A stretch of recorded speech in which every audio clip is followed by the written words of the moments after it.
Сайн уу манайхан? Voice цэвэрлэлийнхаа эхний 3 партийг сонсож амжаагүй бол комент хэсэгт линк нь оруулсан байгаа шүү. Одоо бүгдээрээ харин part 4-өө эхлүүлцгээе.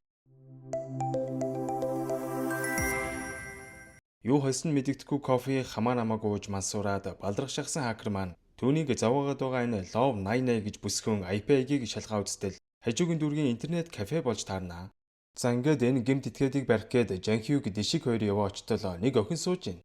Уул нь 40 орчим насны бүсгүй байх ёстой доо гэж бодоод охиныг байцаасан боловч энэ охин яалтчгүй хэрэгтэн биш байлаа. Манай хоёр гайхаж юу вэ? Энд байгаа хүн чинь зүгээр л 10 жилийн сурагч байх шүү дээ гэж төв рүүгээ мэдээлэхэд конжууч мөн гайхаж хакер руу залгаад чиний өгсөн IP адрес дээр очиж үзтэл гэмт хэрэгтэй алга байна. Чи айгийг нь яг зөв тогтоосон уу? Гэж лавлаа асуух үед хакер өөрөө ч нэлээд гайхаж Love 88 өөрийнхөө айгийг маш сайн нууцлсан байсныг олж мэдэх ба. Хаяг нь утас засварын газар дээр гараад ирд юм да. Хакерч тэр дөрөө цочирдоол явчихна. Яг тэгэхээр дөнгөж сайхан энэ рөөнд гимзэмгүй царайлаа сууж байсан нөгөө нөхөр чинь танилцахтаа нэрийн утсаа өгсөн бөгөөд нэрийн утсыг гаргаж ирээ артал хаяг нь яг таарч байдаг шүү. Гэтэл энэ үед Есүн цагдаагийн газрын агуулгын өрөөнөөс хэрэгтэй зүйлээ авч байтал нөгөө полис юмч орж ирснэ. Есүн рүү орилж хашгичж гарнаа. Жилийн өмнө энэ нөхөр баарнд цахилгааны ажил хийж байгаад багажаа унгачгаар нь манай хакер тусчгүй юм болохоор багажийг нь авч өгч л дээ. Гэтэл энэ эргүү амтан тэр үед дурлаад тэр цагаас эхлэн хакерыг маань ёстой өдөр болгон шахуу сошиалоор дарамталж айлган сүрдүүлж өөрийнхөө толгойд тийм химэл фантаз үсгэсэн байгаа. Тэгснэ Есүн рүү үргэлжлүүлэн орилж чи юу юм? Чи юу болчоод вонхуу бит хоёрын дундуур орж ирээд байгаа юм? Би вонхуу тайртай. Тэр ч надад тайртай. Гэд балаа юм ирээд эхлэх үед Есүн сэргэлэнтэж станц асааснаар конжу түүнийг асуудалд орсныг мэдсэн боловч яг хаана байгааг нь мэддэггүй. Гэхдээ гүлийсэн нөхөр Есүнийг айлган шүүгээг нь цогох үед тэдний эргэн тойронд нь номын шүүгээ шиг зүйл байна. Магадгүй ажлын агуулгад байх шиг байна гэж конжу мэдээд Жанхюгт хэлснээр тэд цагдаагийн газрын агуулга руу яравчлаа. Энэ үед нөгөө гүлийсэн дурак чинь хүчил барьчихсан. Чиний хөөрхөн царайг түлээд өгье л дөө. Тэгээд чи над царайгаараа миний вонхууг эргүүлээрэ гэж хэлээд яг хүчлээ цацах гэж байхад ашгүй гаднаас Жанхюг амжиж орж ирэх ба. Анхаарал нь сарнсныг далимдуулаад Есүн түүнийг түлхэх үед бүтгүү дурак өөрөө хүчлэндээ нүрээ түлээд баларноо баларна. Ёстой муу юм модон улаатай гэж энэ шүү дээ. Энэ нөхөр 10 жилдээ маш толгой сайтай нэгэн байсан ч сэтгцийн асуудалтай болж гой сайхан харагдсан хүмүүсийг даган мушгиж дарамтлаад хэлснээр нэг бол хүчил цацаж гимтэж байсан хэд хэдэн удаагийн хэрэг үлдснээ ч хүлээн зөвшөөрдөг. Гэтэл энэ үед нөгөө намсантай дурак чинь Жанхюгээс өшөөг аавн энтергээд байсан да. Тэгснээ өвчтөе үг нь алуулахаар хөлсний алуурчин явуулсан байдаг шүү. Хаачиж хүүн аав руугаа амжиж залгаснаар манай хүн хүүгийнхээ эмнэлэг рүү яран давхих ба эмнэлгийн ресепшн руу яриад хамгаалагч нар явуулаарай. Хүүг маань хүн алах гээд байна гэж хэлсэн учраас алуурчин ажиллааг үцээж чадсангүй. Хамгаалагч нартай зууралдаж байгаад эмнэлгээс гараа зүхтааж байхдаа Жанхюгтэй таарчин. За тэгээд хүүг нь алах гэж ирсэн алуурчинтай ёстой нэгийг үздэм байгаа үстэй. Хутагтай алуурчинтай овоо үзэлдсэн боловч бас мэрэгжлийн алуурчин хүн байна да. Нэрээ одоод арайч баригдсангөө зүхтаагаал гүйчлээ. Энэ үед нөгөө тэгүүч нь аавынхаа хамтаар том бизнесмен их хурлын гишүүдтэй VIP өрөөнд уулзсан худлаа инээгээд ажил яриа сууж итэл намсантай уулзах гээд иржээ. Тэгэхээр нь баарны арын хөнгүү хэсэгт уулзахад намсантай би чиний даалгавраар бүх муу мухагч ийж чамайг хэрэгээс мулталж өгсөн. Гэтэл аав чи надад 500 сая вон өгдөг bay шүү. Тэгснээ бүр намайг солонгосоос зүхтгэж хэлсэн. Би яаж 500 саяар амьдрах юм бэ? Чи надад нэмээд 2 тэрбум вон өнөө өрөөдөө багтаад өг. Тэгээд дахид чи миний царайг харахгүй. Гээд мань нөхрөөс мөнгө гуугаад зогсож байх үед нөгөө парт 2 дээр гардаг баарны менежер бүсгүй байсан да. Тэр энэ хоёрын яриаг санаандгүй сонсоод конжуруу тэр дороо залган чиний хагаад байсан нөгөө хөл муутай нөхөр чинь энд байна. Гэт хэлсэн биш тэгүү түүнийг цагдаатай яриад байгааг нь сонсчихноо. Гайтай амтын юм аастай. Жанхюг айд сандарсан үтэйгээ хамт байх хэрэгтэй байсан учраас конжуг хэргийн газар ганцаараа давхин ирээд бүсгүйтэй уулзах яваа ортол бүсгүйг айлд хэдийн алаад ханан дээр нь Библийн ишлэл бичсэн. Бүсгүйнүүдийг мөсөөлөгчөөр ухаад гаргаад хайцсан байт юм да. Хэдий цагдаач эмэгтэйл хүн юм чинь ийм амар дүр зураг харагдаад мэдээж айлгүй яхав. Дотор нь нилээн жирхэж тэр дороо нэмэлт хүч рүүгээ холбогдсон. Та нар хаана явж гин? Барилгад аллаг гарсан байна. Хурдан ирж алуурчныг баривчлах хэрэгтэй байна. Гэд ярьж явах үед алуурчин конжуг холоос хараад багтаа нарахгүй инээж байгааг конжу сонсчлгүй яхав. Тээгүү хүн алчаад царайнд нь ямар ч харамссан айсан шинж байхгүй. Зүгээр л цус болсон гараа угаагаад цамцаа сольж өмсөөд буцаад уулзалтын өрөөлөө орох ба. Энэ үед цагдаагийн нэмэлт хүч хэргийн газар ирэн баарны ажилчдад хандаж энэ баарнаас одоо нэг хүнийг ч гарахгүй, нэг ч хүн оруулахгүй шүү. Энд маш том хэрэг гарсан цагдаа нар танай бааранд хяналтаа тогтоож байна гэж хэлсэн ч энэ бааранд өөрөө дандаа солонгосын томчууд ордог их дархлагдсан газар юм болохоор манай хэдийн үгийг юм жинээ тоосонгүй. Хамаг VIP зочдоо баарнаас гаргаж явуулах ба энэ дунд тэгүү инээдсэн явж л байна. За ингээд энд байсан хамаг зочд нь яваад хэргийн газар өчтөчнөө хүлээмөр болсон учраас хэргийн газрын үслэг хийгээд ч нэмэргүй боллоо доо. Дүрсэлэгдэн тэгүү гэртээ ирэх ба өнөөдөр алсан баарны менежер бүсгүйхээ толгойн уухыг нь тастаад авчиж тэгснээ нэг том чимдам шиг зүйлд нандингны их гэтэл тэр цүнхэнд бүр өчтөчнөө хүмүүсийн үстэй хуухыг нэр устайн эмгцэгцтэй аргагүй өрсөн байгаагаас харахад энэ нөхөр бол үнэхээр тархиндаа маш том асуудалтай гэдг нь бол ойлгомжтой. За тэгээд бүр хуухаар зогсохгүй шкафныхын ард зарим хүмүүсийн толгой тарих гээл эд эрхтнүүдийг нь хүртэл тусгай шингэнд хийгээд мүзийн үзмжигэл тавьж өргсөн байх ба мэдрэл эмчин эднэртэйгээ бүр ярьж мараад яагаад байгаа юм бэ? Конжу тэр дөрөө жанхигт очиж уулзсан өнөөдөр гарсан аллагын талаар хэлж энэ хэргийг ч бас нөгөө алуурчин чинь үйлдсэн байна гэдгийг хэлэх ба тэр бааранд GD Development-ийн захирал хүүтэйгээ засгийн газрын сайд нар байсан тухай бүх зүйлийг хэлнэ. Цагдаа нарч ойлгомжтой л доо.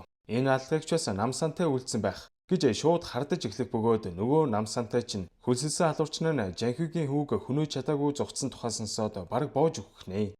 Гэхдээ тэгүүгээс 3 тэрбум воно бэлнээр нь авсан учраас маргааш нь Солонгосоос зугтах гээд хүн хөлбөсаар хил давуулдаг зуучлагчтай ирж уулзсан боловч энэ зуучлагч айл хэдийн цагдаа нарт баригдсан гэдгийг түүний гавнаас нь олоод мэдчихдэг.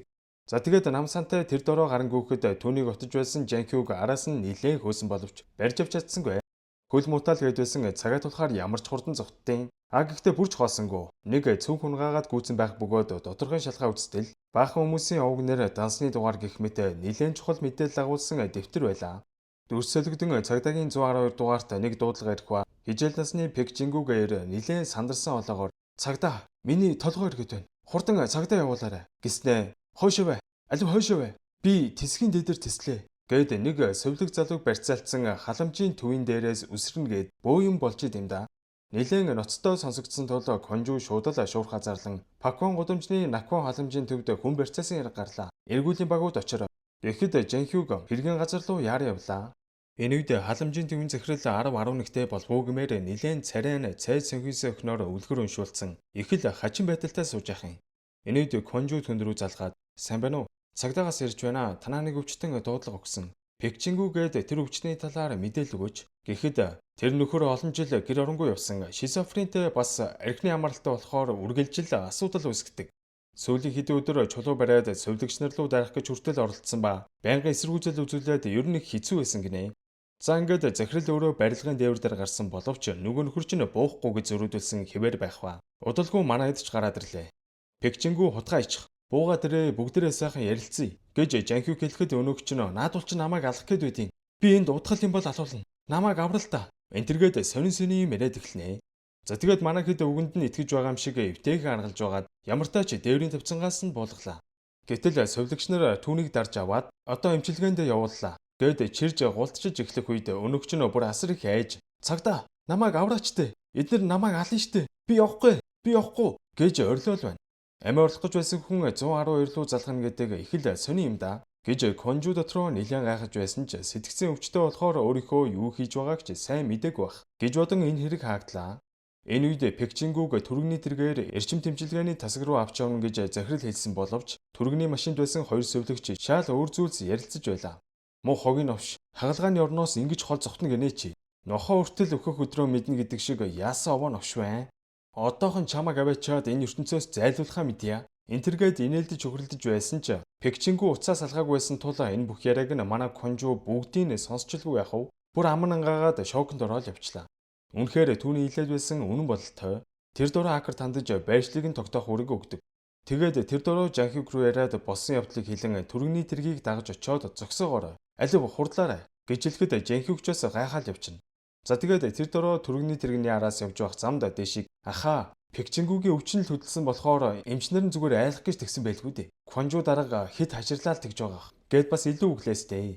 Гэхдээ Жанхюг Конжугийн хэлсэнтэй санал нийлж сая тэр хүний бугуунд бүлүүлсэн сорив байхыг харснаа хэлэн түргэний тэрэг явсан замаар даган тэдний эрчим тэмчилгээний эмнэлэг дээр ирлээ.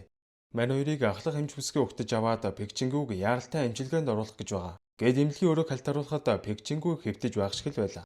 Манай хоёрын санаа арай амарч явах үед хакер эмнэлгийн ахлах эмчийн мэдээллийг хайж байгаад ямар ч эмчлэх лицензгүй өмнө нь лөөрийн эрэгт холбогдож байсан хүн гэдгийг олж мэдснээр ер нь л нөхцөл байдал нэлээд сэжигтэй байсан тул Жанхюг тэр хоёр эмчилгээний өрөөлөг хүчээр яваа ортол саяхан авчижсэн Пекчингүү алга болсон байдیں۔ Дэшиг гарын өрөөлөө яваа ортолоо Пекчингүүгийн цамцыг өмссөн шаал өөр хүн байт юм да. Пекчингүү энэ далга гэж Жанхюг Конжуру илээд нэмэлтгүйч дуудан байдалд хурцтаал явчлаа. Алив Пекчингүү хаан байна гэж Жанхюг асуусан боловч энэ хүүхэн баригдангуудаа шууд л бүлэгцэлгсэн юм шиг юу ч дуурсангүй.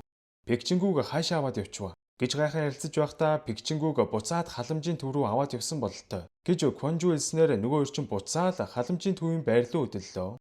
Гэтэл энэ үед нөгөө гимгүү зэрэлээд байсан захирал чинь хагалгааны утас өмссөн. Пекчингүүд хагалгаа их гэж зогсож идэм да. Энэ нөхдүүд халамжийн газрын хүмүүстээр ямар ч өвчин амдаагчгүйгээр хагалгаа иж хамаг эрүүл идэрхтнийг нь аван гадагшаа наймаалдаг бузрын араатнууд байсан байгаа. За ингээд манай хоёр халамжийн төвийн байранд ирэн ар ялгаар нь явж ороод энэ тэндгүү байсан ч хүн амтан байдгүй шүү. Гэхдээ хурлын өрөөний хаалгыг төгжсөн байсан нь сэжигтэй санагдсан тул нүдсээр байгаад эвдээ ортолоо нэлээд том зааланд бараг 30-40 хүн харанхууд дагжин чичирсэн сууж байт юм да. Манай орч бүр юу хүмүүс вэ? Гээл гайхаа явчихж байгаа юм чам. Та нар юу хүмүүс вэ? Зүгээр үү? Энд яг юу болоод байгаа юм бэ? Гэж асуусан боловч дуурах хүн алгаа. Дэшиг заалны болонд өрсөн харьцагнаас нэг үл мэдэгдэх юм болоод тэр дор нь Конжуру хэлэн шалгуулахад энэ юм хүний биед нэлээд хортой учир жилийн өмнө үйлдвэрлэлийг нь зогсоосон юм болж таардаг. Энэ үед тэр хүмүүсийн нэг нь та нараа яг цагтаа мөн үү? Халамжийн ажилтнууд биднэрт өдөр болгон янз бүрийн юм болгодог. Тэрнээс нь болоод толгой тарих хэрэгэд бид нар гар хөлөөч хөдөлгөж чадахгүй их хэцүү байдаг гэж хамаг зовлонгоо тоочж эхлэхдээ энэ халамжийн төвийнхэн хууль бус эмийг энд байгаа хүмүүстээр туршдаг юм байна гэдгийг олж мэддэг. Эд эрхтний 8 хийн баталгаагүй юм хүмүүстээр туршина. Өөр бас ямар бузрын юм хийдэг бол энэ аз сэтгэрүүд дүрсэлэгдэн хагалгааны өрөөнд Пекчингүүд ямар ч өвчин намдаагч тарилгүйгээр гизийг нь зүсж эхлэх үед мэдээж хүн юм чинь амар өвдөн штэ. Өөрийгөө хамгаалах гээд тэр адгийн амьтдын нэгийг нь цохиод авах үедээ карманд байсан утсаа унгаач нөө. Энэ үе захирал энэ бүх хугацаанд цагдаа нар өөрсдийнх нь бүх яриа бүх үйлдэлийг нь анхааралтай сонсч байсныг мэдээд бүр галзууртлаа уурлаж бухимдаж байлаа. Жанхюг Дэшиг хоёр нөгөө зааланд байсан хүмүүсийг ямартай ч бүгдийг нь тэндээс гаргаж байх үед Конжу холбогдоод тэд Пекчингүүг бараг алах нь хурдан очоорой. Ямар нэгэн зорины өрөөнд байх шиг байна гэж байршлыг нь зааж өгснөөр нөгөө хоёр чинь барилгын зорины өрөөлөө яваа ортол нөгөө дуракууд чинь хамаг юм авч явах гээд үйлдэл дээрээ баригдлоо. Гэхдээ захирал санаатаа бачка аль хэдийн гараад зогтчих. За ингээд энд байсан гаруудыг бүгдийн нам цагж унгаад баривчилж эхлэх ба. Дэшиг тэнд байсан хөргүүрийг нээтэл дотор нь бүр өчтөчнөө хүний илэг зүрх бөөр гээл эргэтнүүдийг нь тусгай савндхийн хөлдөөсөн байхыг хараад бүр шок. Халамжийн газар настай өгчүүд, өнчин хүүхдүүд сэтгцийн асуудалтай иргэдгээд дандаа өөрийгөө хамгаалах чадваргүй харж хандах хөнгөн хүмүүс аврал ирэн ирдэгч энэ нөхдүүд тэр суул талын ашиглаад амьд хүмүүсийг яраглан хороож мөнгө олдог байсан нь үнэхээр жигшүүртэй. Нэмэлт хүч ашгүй ирж энэ нөхдүүдийг хүлээлгэж өгчөөд захирлын өрөлийн ортол нөгөө жоох охин чинь их айд түгссэн байдалтай суужээ. Нүднийхэн доогуур харлаж уруул хамж хөхрсөн байгаагаас харахад энэ охинч бас эмний туршилтын нэг золиос болтой. Жанхюг өхнийг нилээн тавьшруулж итгэлийг нь олж байгаад захирал орж ирсэн үү гэж асуухад шүүгээр зааж шүү. Тэгэхээр нь шүүгийг найшлуулаа үзтэл бинго ард нь нууц хаалга байна. Хаалгыг нэгэ ортол нөгөө мүү гүлийсэн захирал чинь мисаслын утга барьсан. Жанхюг руу бас дайрж шүү. Галзуу нохоод маань энэ хөгшин юу ахав дээ? Ганц цохиол унгаалаа. Тэгээд буугаа зүрхэн тус газар нь онилж байгаад муу новш минь би алдаад ах юмгүй юм шүү. Чамааг энд чинь зүйл дуусгач ил да. Гэтэл өөрийнхөө амийг хамгаалж гуйж гуншаал эхэлж байна. Бусдыг болохоор юм чинээ боддгүй байж өөртөө ямар их хайртайг нь хараа. За ингээд энэ бүх адгийн амьтдыг баривчилж орон даяар ийм аимшигт яриг гарсан талаар хаасайгүй мэдээлж эхлэх ба. Бусад нийгмийн халамжуудын төвүүдийг ч бас шалгахаар болдог. Пекчингүүг ор хоромгүй архичин байсан гэж захирал яриад байсан да. Гэтэл бүр эхнэр хүүхдтэй эв ирүүл савсааруул хүн байсан байгаа байхгүй юу? Конжуру залгаж өөрийнх нь амийг аварсандаа маш их баярлаж байгаагаа хэлэн утсаар ярьж л байна. Энэ үед нөгөө хакер чинь бас зүгээр байсангүй.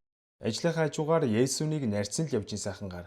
Нөгөө намсантай чинь солонгосоос зүхтах гэсэн ч хотын хамаг бомбтууд дээр эргүүл гарч хяналт чангарсан тул аргагүй өрхөнд тээгүүтэй ирж уулзсан цагдаа нарт асар их мэдээлэлтэй дэвтрээ алдсан тухай илтэл тээгүү дүрлцэн уурлаж гарын сэрээгээр зоогоод авлаа. Тэгснээ түүнд хандаж Жанхюг гээд тэр мөрдөгчийг ал чүмн алах гэж оролдоод чадаагүй үстэй. Энэ удаад заавал ал. Тэг чадвал би хотоос гарах бүх асуудлыг чинь зохицуулж өгье. Бас нэмээд дахиад нэг тэр бомбыг ч гисэвгүй. Гэж хэлэн хэрвээ татгалзвал өөрийг нь ч гэсэн хорооно гэж сануулад гаргалаа. Гэхдээ намсантай энэ удаад Жанхюгийг алах биш харин хамтарч ажиллахаар шийдэж Жанхюг руу яриад би намсантай байна. Миний дуудлагыг мөрдөж мөших гээд хэрэггүй шүү. Чи намайг зөндөө хайж байгааг чи мэдж байна. Гэхдээ чамд тавих санал байна. Хэрвээ чи миний хэргийг хөнгөрүүлж өгнө гэвэл би чиний эхнэрийг алсан жинхэнэ алуурчин чамд барьж өгье гэж хэлэхэд Жанхюг маань юу гэж татгалзахав? Мань хоёр хаана хизээ уулзгаа тохироод утсаа салгаж байгаагаар энэ удаагийн парт маань өндөрлж байна.